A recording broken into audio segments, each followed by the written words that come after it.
السلام علیکم۔ تو کیسے ہیں آپ صاحب؟ امید کرتا ہوں آپ صاحب خیریت سے ہوگے، کچھ باشوں میں۔ تو آ گئے ہیں ایک نیو ویڈیو کے ساتھ، ریئیکشن ویڈیو کے ساتھ۔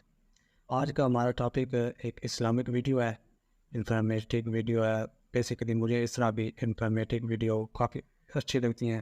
ویڈیو کا ٹائٹل ہے کہ دی بک آف انوک یا انوک جو بھی ہے، بہت مشکل نام ہے، کو کیوں دنیا کی پراسرار کتاب کہا جاتا ہے۔ چلو دیکھتے ہیں کتنی سجائیں، اور حضرت ادریس کا بھی اوپر نام مینشن کیا تھا، حضرت ادریس علیہ السلام۔ تو دیکھتے ہیں ان کا ان سے کیا تعلق ہے، اور دی بک آف انوک کیوں اتنی پرسرار ہے۔ تو چلیے ویڈیو پر دیکھتے ہیں، لیکن زیادہ سے پہلے چینل کو سبسکرائب ضرور کریں، اور ساتھ میں بیل آئکن کے بٹن کو لازمی پریس کریں، کیوں بھائی بار بار ملنا رہتا ہے۔ چلیے شروع کرتے ہیں۔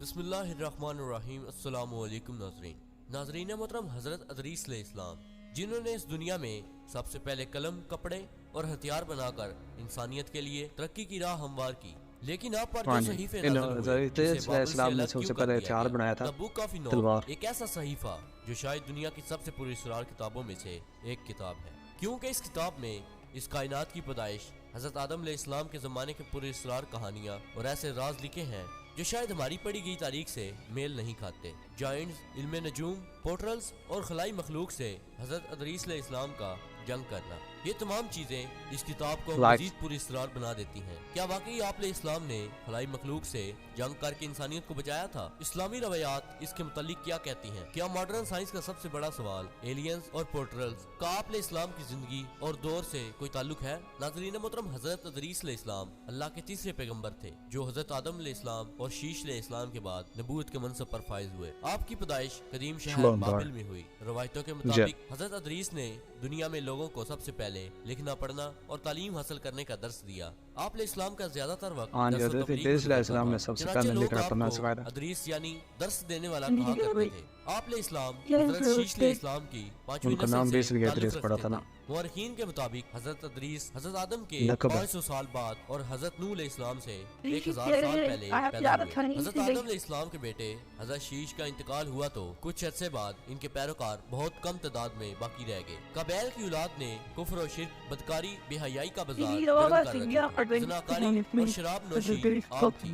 ہر طرف بتوں اور آگ کی پوجا کی جاتی تھی، لہٰذا بنی آدم کی ہدایت اور رہنمائی کے لیے اللہ تعالیٰ نے حضرت ادریس کا انتخاب کیا۔ نبوت کے منصب پر فائز ہوتے ہی آپ نے اپنی قوم کے بھٹکے ہوئے لوگوں میں دعوت و تبلیغ کا کام شروع کیا، لیکن وہ سب آپ کے دشمن بن گئے، اور جو لوگ بھی حضرت ادریس پر ایمان لائے، ان لوگوں نے ان پر ظلم کرنا شروع کر دیا۔ لہٰذا آپ علیہ السلام نے اپنے پیروکاروں کے ساتھ بابل سے ہجرت کرنے کا ارادہ کیا۔ حضرت ادریس علیہ السلام اہل ایمان کو لے کر مصر کی طرف چلے اور دریائے نیل کے کنارے آباد ہو گئے۔ یہ سرسبز و شاداب علاقہ تھا۔ آپ علیہ السلام اور آپ کے ساتھیوں نے وہاں دعوت و تبلیغ کا کام جاری رکھا، اور ان لوگوں نے یہاں مختلف علوم سیکھ کر خوب ترقی کی۔ اللہ نے قرآن مجید میں حضرت ادریس کا ذکر کچھ یوں فرمایا ہے، اور اس کتاب میں ادریس کا ذکر بھی کیجیے، بے شک وہ بڑے سچے نبی تھے اور ہم نے ان کو بلند رتبے تک پہنچایا تھا۔ حضرت ادریس نے سب سے پہلے قلم سے لکھنا اور کپڑے سینا ایجاد کیا۔ آپ سے پہلے لوگ عموماً جانوروں کی کھال کو بطور لباس استعمال کرتے تھے۔ آپ علیہ السلام وہ پہلے انسان تھے جنہیں علم نجوم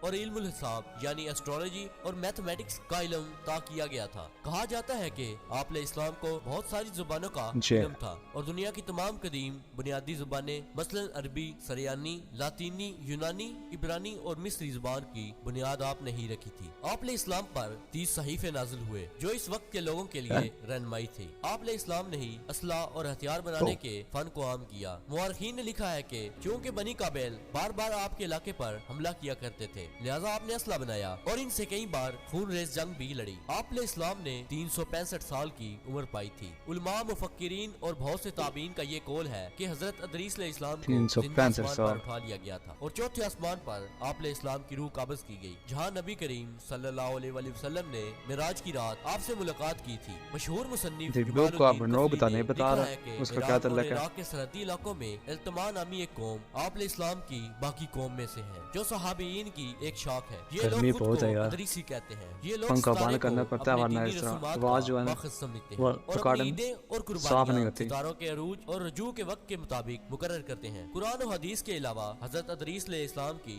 जिंदगी और इनके जमाने के मुतालिक मालूमात के दो मजीद जरिए मौजूद हैं। पहला कदीम सैमरी तख्तियाँ और दूसरा तौरात का गुमशुदा सहीफा यानी द बुक ऑफ इनोक। सन 1946 में बहरे मुर्दार के किनारे 900 कदीम सहीफे दरियाफ्त हुए। ये वही सहीफा है जो आप इस्लाम पर नाजिल हुआ। इन सहीफों में एक बड़ा सहीफा तौरात के गुमशुदा हिस्सों का हिस्सा था जिसे आज हम द बुक ऑफ इनोक कहते हैं। बुक ऑफ इनोक में तारीख इंसानी की एक मुख्तलिफ कहानी मिलती है जिसमें हजरत नूह अलैहिस्सलाम के जमाने तक के वाक़यात लिखे गए हैं। इस सहीफे में एक खास किस्म का जिक्र है जिसे द विचर्स कहा गया है। अंजील में इन्हें द फॉलोइंग एंजल कहा जाता है। इस सहीफे के मुताबिक हजरत अदरीस अलैहिस्सलाम के जमाने में जैसे जैसे जमीन पर इंसानों की आबादी बढ़ने लगी तो जमीन की कुछ चीजें आसमान के फरिश्तों की नजर में आने लगी। इन फरिश्तों को बनी आदम की खूबसूरत औरतें बहुत पसंद आई। वो लंबी बालों वाली औरतों के फरिश्ते थे, लिहाजा सैकड़ों फरिश्ते आसमान से जमीन पर आ गए। इन्होंने इन खूबसूरत औरतों से बदकारी करना और शादियां करना भी शुरू कर दी। इस दौरान इन फरिश्तों ने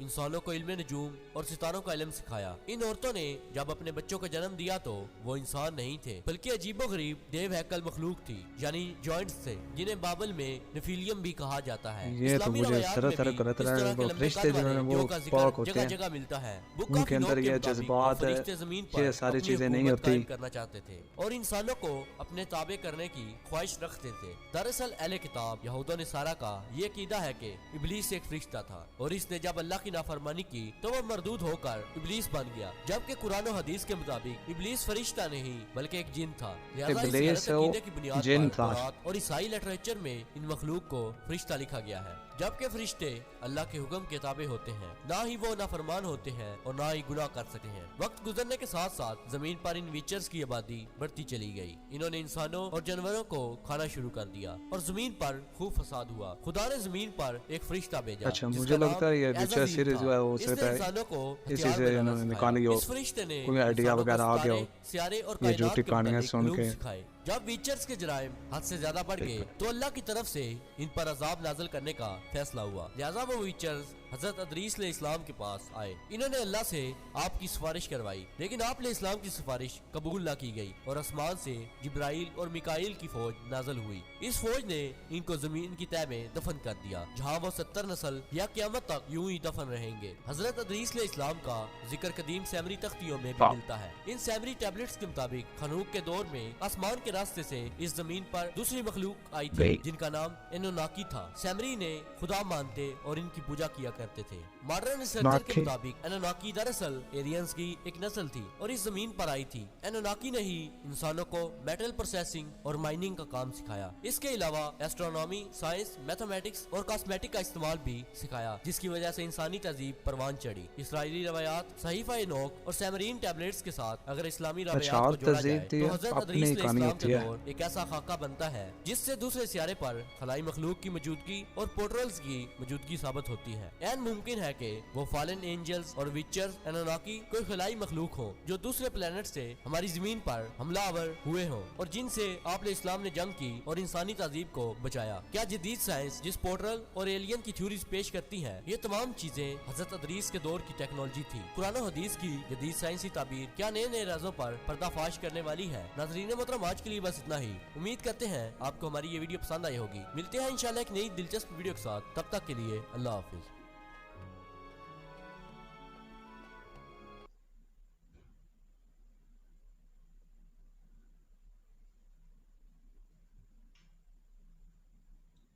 भाई बहुत ही इंफॉर्मेटिव अच्छी वीडियो थी। एक भाई ने बहुत ही अच्छे तरीके से समझाया। अब तीनों जो हैं वो थ्योरी और जो थी वो अलग अलग बताएंगे।